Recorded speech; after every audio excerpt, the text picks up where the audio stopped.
Evo pred vama je izdanje Veselog četvrtka, Junak Marti Misterija, redovno izdanje broj 56. Kako ja volim da ga nazovem, dobri stari Marti, zaslužuje da se i on analizira i da se pogleda ovaj strip koji je posljednji izašao u ovoj ediciji. Znači strip je izašao 3.12.2020. godine. Tekst Paulo Morales, crtež Giancarlo Alessandrini. Da ne bi gubili vrijeme, pošto znamo da je Marti Misterija malo obimniji, što se kaže, ima više strana, da ukratko uradimo i pregled ovog izdanja. Dakle,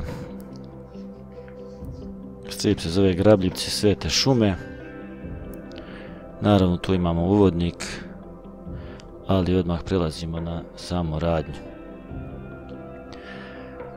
Strip počinje tako što počinje u prirodi, u jednom predelu gdje leti jedan orao i on privlači pažnju i vrši napad na jednu osobu koju možemo da vidimo ovdje na ovoj strani 7, dok ne uđemo u radnju da vidimo o čemu se tu konkretno radi. Također početak stripa obeležava jedan kontakt između dvije osobe, to je izvesna profesorka i njen učenik koji je sreće nakon nekog predavanja koje je dotična imala, i oni odlaze zajedno u jednom razgovoru, a također nastavak se događa da upoznajemo još jednu osobu koja će biti ključna u ovoj priči, jeste da majka konstatuje kod svog sina da on ne diše, to jest da je mrtav, i u tom trenutku se pojavljuje osoba koju ona naziva deda, i što je zanimljivo, ta osoba, to jest deda, ona ga zamoli da ga on oživi i on uz pomoć svoje ruke kao da utone u grudni koš i da mu protrlja srce u tom trenutku, što može se vidjeti na ovoj strani. Autor se onda vraća na deo između profesorke i njenog bivšeg studenta, da vidimo da su oni prisustvovali, da su oni imali tu seksualni čin, i zaključujemo da je profesorka ubila njenog bivšeg studenta, ali u tom trenutku se događa i njoj, da kažemo, nezgoda, i možemo zaključiti da je i nju neko ubio u ovom trenutku. Priča se nastavlja tako što se profesorka nalazi u mrtvačnici i tu dolazi njen muž da je identifikuje. On je također profesor po imenu Russell, i u celu priču se uključuje inspektor Travis, koga znamo ako ste čitaoci Martija Misterija od ranije iz baze drugde, i naravno pojavljuje se i Marti Misterija. Ono što je zanimljivo, naravno mediji izveštavaju o slučaju koji se dogodio u šumi između profesorke i njenog bivšeg studenta, ali u celu priču ulazi i osoba koju smo vidjeli malo prije, to jest osoba koja je svoga dedu pozvala da oživi njenog sina koji u tom trenutku nije disao. Koincidencija, ona je model čiji billboard možemo da vidimo tu, i ona u tom trenutku sreće Marti Misteriju. Stupa sa njim u kontakt i želi da mu ispriča ovu priču koja se dogodila, to jest želi da ga angažuje da joj pomogne. Po ovoj priči vidimo da je ova osoba jedna lepotica, iz cijele priče crnka jedna koja privlači pažnju na svaki pogled, tako da zaokupljuje i Martijevu pažnju. Ona njemu objašnjava priču o svom dedi, to jest pradedi, koji je šaman u plemenu Naski bio, ali je bio jedan od posljednjih šamana i koji je ovoj devojci kao maloj preneo određena znanja i rekavši joj da u nekom trenutku ona može da postane bilo šta. Dao je izvesni tirkezni kamen koji će joj služiti za te namene.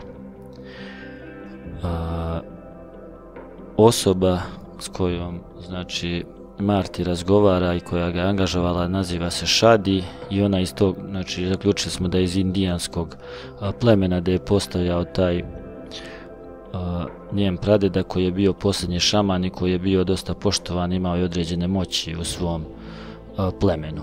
Shadi saopštava Martiju da njen pradeda ima veze verovatno sa ovim ubistvom koje se desilo u šumi između profesorke i njenog bivšeg studenta.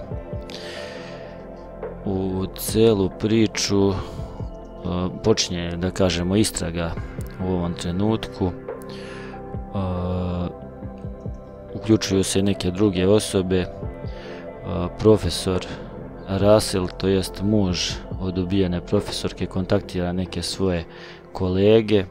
Vidimo da se tu otvara jedan misteriozni krug, da se nešto događa, da se oni svi znaju između sebe, da treba da drže, što on trenutku kaže, jezik za zubima u vezi ovog slučaja i onda polako uplovljavamo u ovu misteriju. Marty misterija se uključuje tako što pomaže Shadi u ovom slučaju, dolaze do profesora, zakazuju kod profesora Russella jedan sastanak da vide o čemu se tu radi, da li ima nekih tu posebnih podataka, međutim zatiču i njega mrtvog, a u hodniku Shadi primećuje svog pradedu kako zamiče u lift, što izaziva dodatnu sumnju. Inspektor Travis se uključuje naravno još dublje u ovaj slučaj zajedno sa Martijem, jer je sve to postaje zagonetno i prilično neobjašnjivo u ovom trenutku.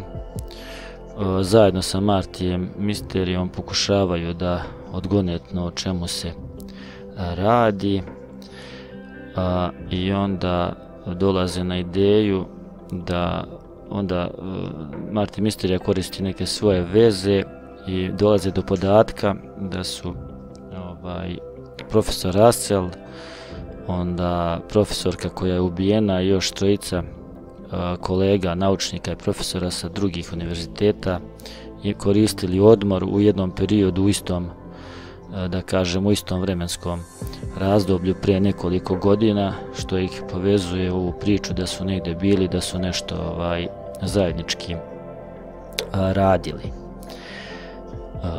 Šta je to moglo da bude, vidjet ćemo malo kasnije.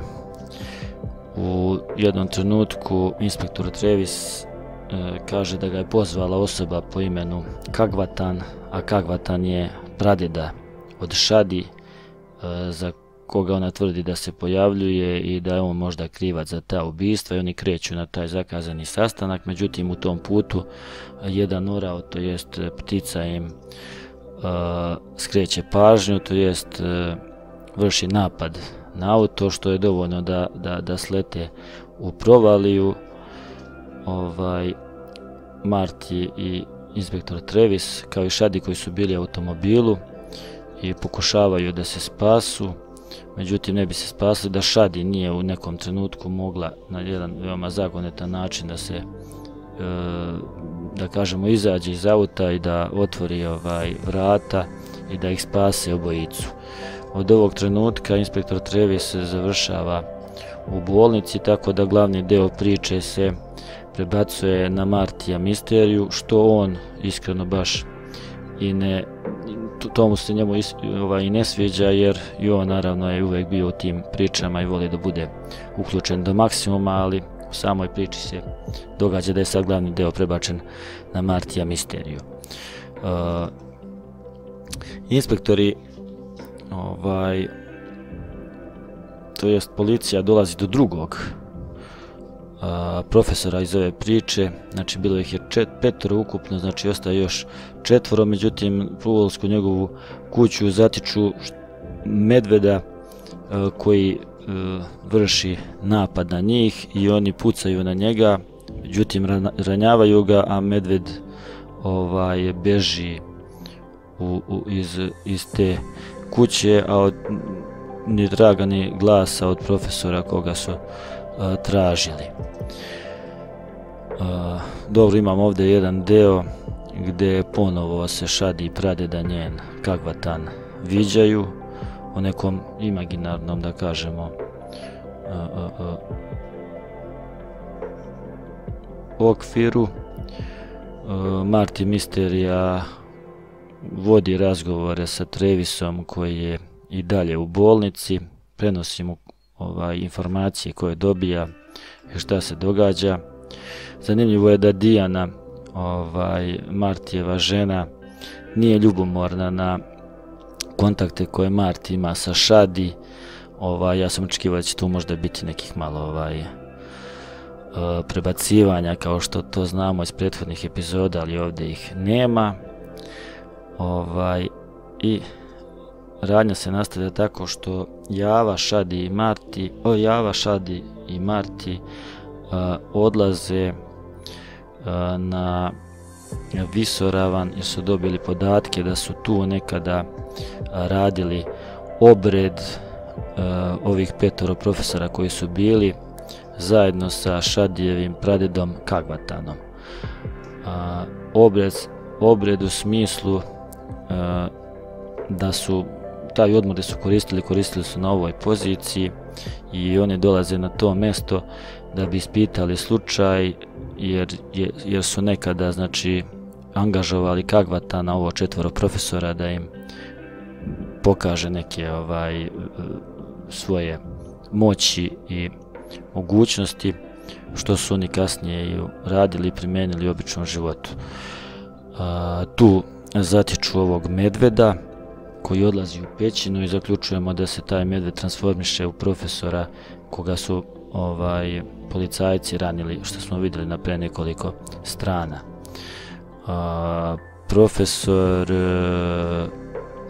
nakon transformacije priznaje ovdje priznaje Martiju Mysteriju i Javi šta je se događalo. Znači oni su nekada stupili u kontakt sa Kagvatanom koji je raspolagao nevjerovatnim moćima i oni su kod njega dolazili na sastanak i briefing da bi on njih naučio i uradio nešto kako bi radikalno promijenili svoje živote. Taj promjena života se sastojala u tome da su mogli da izvrše transformaciju u određenu životinju koju su odabrali i da mogu da koriste sve njene moći i mogućnosti koje ta životinja daje. Oni su postali takozvane totemske životinje i mogli su da se u zavisnosti od situacije preobrate u njih. Međutim, glavna priča se sastoji u tome da vrač, to jest šaman Kagvatan, nije to uradio iz razloga samo da bi njima preneo moći, nego iz razloga, pošto je on bio posljednji u tom plemenu, da bi mogao da zadrži te moći, on je morao svaki put da ima sukob, to jest borbu sa nekim drugim ko raspolaže sličnim moćima kao on, da bi ostao u formi, u smislu da bi mogao i dalje da ih koristi. Zbog toga on iskoristio ovo 4 profesora da bi njima preneo te moći, da bi onda u sukobu direktnom sa njima i on zadržao, to jest pobjedio ih. Međutim, ovi naučnici su provalili tu priču i onda su se u jednom trenutku na tom jednom sastanku svi udružili i zajednički napali šamana, to jest učitelja Kagvatana, prije nego što je on uspio da napadne njih. Znači njih sve 4 u obliku, zaboravio sam da kažem da su oni imaju mogućnost da se premetnu u vuka, medveda, orla i Gavrana. Znači svi su ga zajednički napali, imali su taj faktor iznenađenja. Priča se nastavlja da se ponovo ovaj profesor premeće u medveda, ali međutim tu ga oni ubijaju i glavni deo, to jest polako dolazimo do raspleta gdje zaključujemo da Šadi, na koju je Kagvatan preneo te moći, ima mogućnost da se pretvori u bilo koju od ovih životinja, dok su ovi likovi imali mogućnost da se pretvore u samo određenu svoju totemsku životinju. Na tom proplanku, to jest na tom mjestu gdje su državani ti dvoboji, oni su se svi našli i dolazi sada do obračuna između njih samih, to jest između Šadi i ovih osoba, to jest totemskih životinja. Dolazi prvo do sukoba između vuka i u stvari ove totemske životinje prvo pokušavaju da napadnu Martija i Javu, koji uspevaju da izbjegnu da se sakriju, međutim vidimo da ih spašava druga životinja, to jest vuk, iz čega zaključujemo da je se Šadi preobratila u odgovarajuću životinju koju je htjela da bi mogla da parira ovim ostalima. U tim trenucima i pojedinačnim okršajima ona polako eliminiše jednog po jednog protivnika, to jest prvo eliminiše vuka, onda kasnije eliminiše orla, medved je već bio eliminisan i na kraju prvo Gavrana i na kraju orla.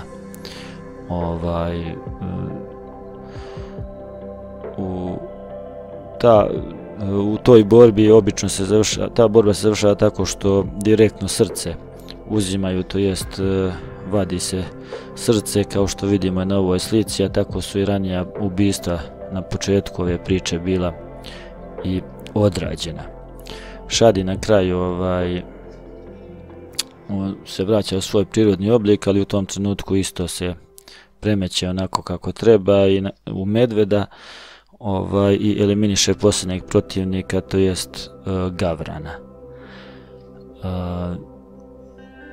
Samim tim možemo reći da i ovdje priča se privodi kraju, kao što vidimo, i Marti Misterija podnosi izvještaj na kraju Trevisu o svemu što se izdogađalo u čitavom ovom postupku, istraživanju, naravno misterioznom kao i uvijek, ali uz obećanje da će kasnije naravno i Trevis biti, čim se oporavi, uključen u cijelu ovu priču i neke buduće priče. Sad, naravno na kraju imamo dodatak misterije, ne misterije, kao u svakom broju. U tom dodatku pominje se da je i u realnom svijetu postojao čovjek koji je tvrdio da je imao iskustva koja se pominje u ovoj priči, a to je izvesni Carlos Castaneda, koji je 60. godina objavio i knjigu pod naslovom Učenje Don Juana, koja je bila međunarodni bestseller i koja je uspješno prodavana i na području bivše Jugoslavije i bila izdana od značajnih naših izdavačkih kuća.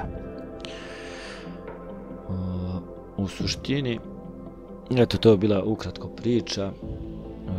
Ja nisam onaj što bi se reklo da dajem neke konkretne ocjene, jer to je nezahvalno, svi stripovi su dobri, ljudi su uložili svoj trud crtački, scenaristički, ali mogu ovako da kažem da je ova epizoda prilično zanimljiva, brzo se čita, drži pažnju i tako da je mogu preporučiti svakome da je, ako sam ga zaintrigirao sa ovim pričom, da može da se uzme, da se pročita, jer prilično radnja teče lagano, ima i osnova u realnom svetu kao što smo vidjeli, tako da je preporučujem i po meni spada u jedne od boljih epizoda Martija Misterije. Eto, do sljedećeg pregleda, ostajte mi zdrav.